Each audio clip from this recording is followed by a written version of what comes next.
Ер нь бол энэ доктортой хөгжлийн урт хугацааны үзэл баримтлахгүй.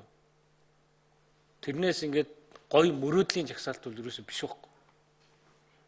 Хөгжил юун дээр хөгжих юм? Эхний хоримтлал хаанаас бий болох? Уг нь 16-аас 20 оны зорилт бол эхний хоримтлал бий болох зорилт байх хэрэгтэй шүү дээ. Яг тийм зорилт тавьсан баг шүү дээ. Тийм зорилт байхгүй байна. Байхгүй байна. Тэрний дараа бид нар бол ямар технологи руу явах юм бэ гэдэг гарах хэрэгтэй. Тэрний дараа хөгжих тухай ярих хэрэгтэй.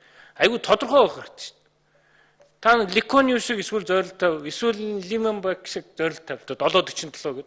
Айгу ойлгомжтой. Дэлхийн 7 дахь эдийн засаг болно. 5 жил дараалж 7% өснө. Нэг хүнд оног дотоодын нийтийн түүний 40 мянга болгон 5 жил. Энэ амар энгийн ойлгомжтой байхгүй. Тэгэхгүй ингээд бэлчээрээ яана ингэн тэгнэ гэдэг. Дандаа байгалаа хамгаална гэдгээр хөгжлийнхөө эсрэг бодлого болно. Тэгээд өөртөө сайн дураараа очиж олон улсын факт очиж нэгдээд нүүрсээ ашиглахгүй гэдэг юм руу суугаад байна. Нүүрс рүү чи илүү сайн технологи орсон шүү.